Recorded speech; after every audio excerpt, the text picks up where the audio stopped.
My name is Joshua Tiffany. I'm a computer science and mathematics major at Illinois State University, and this is my presentation on using machine learning with electrocardiogram data to perform cardiovascular diagnosis. This project's based on the 2020 PhysioNet and Computing and Cardiology Challenge, in which teams would create deep learning models to evaluate electrocardiogram data and diagnose different cardiovascular conditions. Specifically, I focus on identifying arrhythmias and conduction disorders, although the original challenge had some more conditions in there. This involves using 12 lead ECG recordings and patient age and sex as input data. As I said earlier, I reduced the prediction classes from the original challenge so I could focus on the most relevant diagnoses. With the model, a patient can either have 0, 1, or multiple conditions. An issue I faced early on was the need for pre-processing the data. Recordings were originally sampled at different frequencies and lengths, so I resampled each lead to 500 Hz and either truncated it or repeated it to make it last 10 seconds. As you can see over here, I have the code I used for pre-processing. The next thing I focused on was model selection. The initial model I used was a convolutional neural network. I built a second model that was also a CNN, but I added an LSTM long short-term layer to capture long-term dependencies. Next, I built a third model, which was based on a paper from the 2020 challenge that used two parallel CNN LSTM models and had one that captured coarse features by using large kernel sizes and the other captured fine features by using small kernel sizes before entering the fully connected layers with all of the extracted features. In addition to using the same loss function optimizer and learning rate schedulers for consistency, I applied random data augmentations on samples from the training set before the model reads them to improve generalization. Each model stops training early if validation loss does not increase for 20 epochs, returning the state with the best validation loss. This was a way of implementing early stopping to avoid overfitting my models. Out of the three initial models, the second and third, the CNN LSTM and the parallel model, performed strongest, with each one performing better than the other on different conditions. For example, as you can see in atrial flutter, the single CNN LSTM significantly outperformed the parallel model. However, in premature atrial contractions and sinus arrhythmia, the parallel model performed much better. As you can see, additionally, a notable class is premature ventricular contractions, in which all three models received an F1 score of 0, showing that they never made a positive correct prediction. While I was testing the models, it became very clear that certain conditions were detected much more poorly than others, and this is at least partially due to their rarity in the data, so I implemented multiple class imbalance techniques to see which one would yield the best change in performance. The techniques included a weighted loss function, weighted random resampling, generating synthetic samples, and combining weighted loss with the other two techniques. Although both the single CNN and the CNN LSTM model and the parallel model worked well in initial testing, I primarily used the CNN LSTM for this section because it took 15 minutes to train compared to the parallel model taking 45 minutes to train. The way weighted loss works is that it increases the importance of rare conditions during training, so that way the model will focus more on getting them right compared to more common conditions.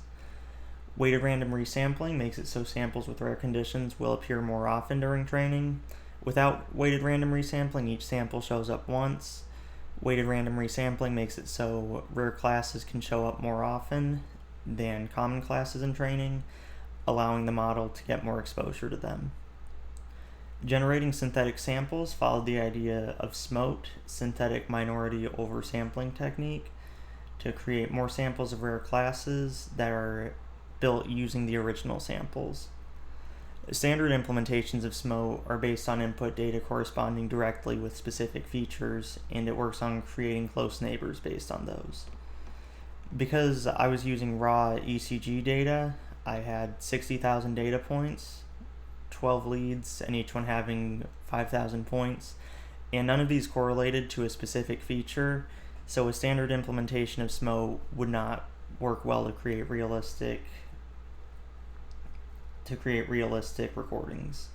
Because of this, I made my own implementation of SMO, and I used data augmentation techniques on minority samples to generate new synthetic samples.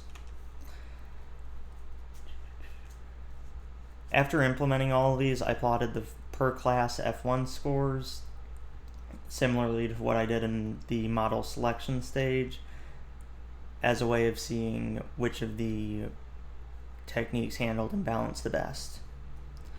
Taking a look at it, I found that using synthetic samples tended to have the best results, so I plotted just the model with no techniques, the model with SMOT, and the model with SMOT and weighted loss to get an idea of how they performed compared to each other with less going on in the graph. I couldn't determine whether a single one was better. As you can see, depending on which conditions you want to prioritize, either the synthetic samples model or either the model without weighted loss or the model with weighted loss could be seen as being better. For example, in sinus bradycardia, you can see that the model without weighted loss significantly outperformed the model with weighted loss.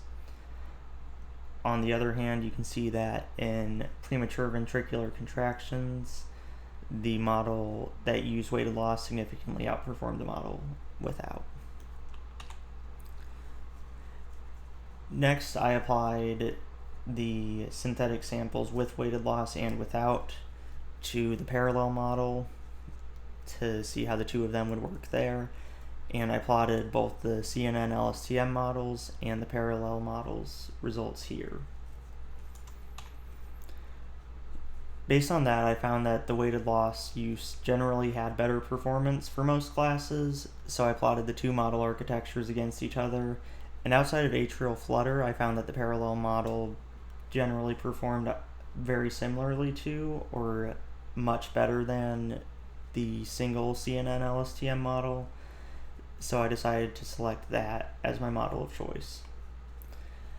After selecting it, I wanted to make sure I was generalizing well, and I hadn't accidentally overfit to the validation set.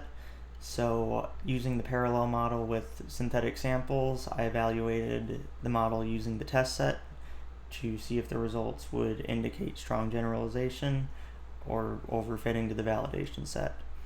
Based on these, I found that it generalized very well to new unseen data, although these numbers alone aren't super useful, so I also plotted the F1 scores of the validation set and the test set here, and as you can see, with nearly every class, the performance is nearly identical, with the greatest difference being in incomplete RBBB, although that's not a super large difference.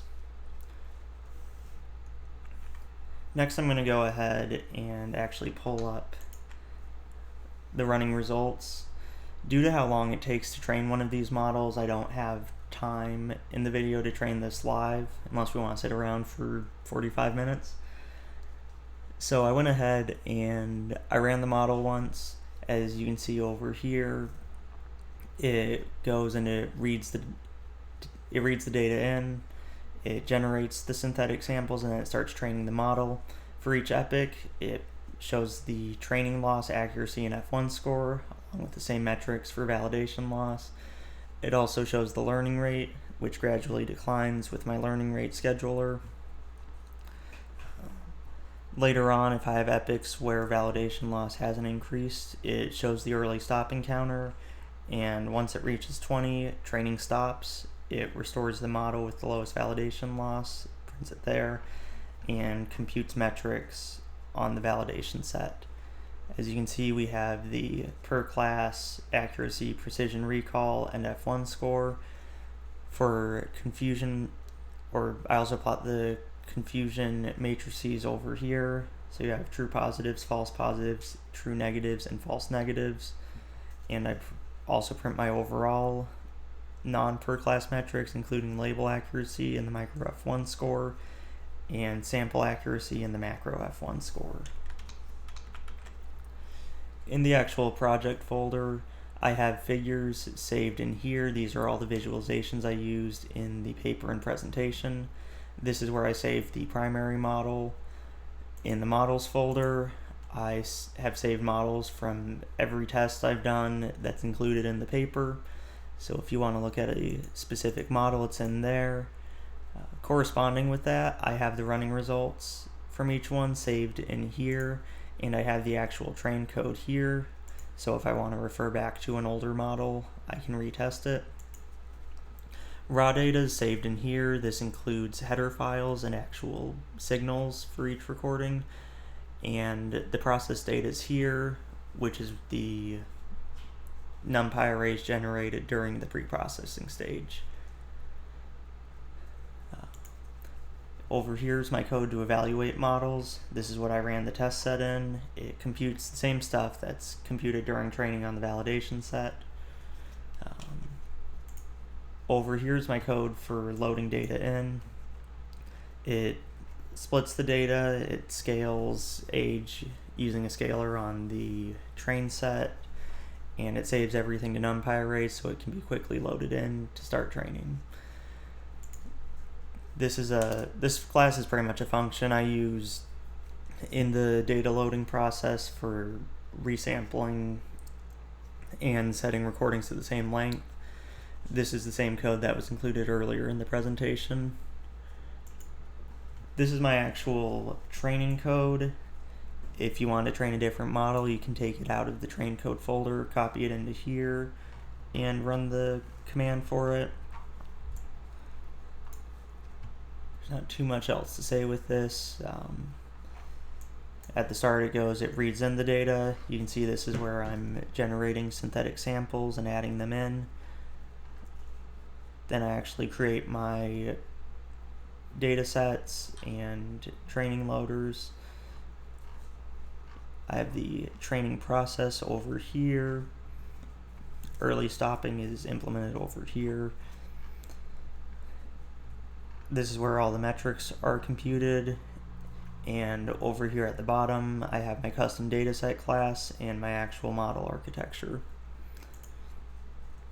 This is the driver class for training. Most of what it does is just call this training file.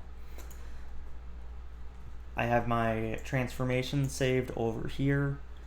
The augment sample function is used for SMOTE for generating synthetic samples of minority classes. It uses relatively light augmentations to make sure that the data still strongly resembles the original data. And I have my random transform here that's used for data augmentations on the fly. So when a training sample is loaded in, some augmentations can be randomly applied to it to improve generalization. Lastly, I have my visualization code over here. I took each of these numbers out of the running results manually to show the F1 scores, and this plots every single visualization used in both the paper and the presentation. And I've also saved each of these figures over here in the figures folder.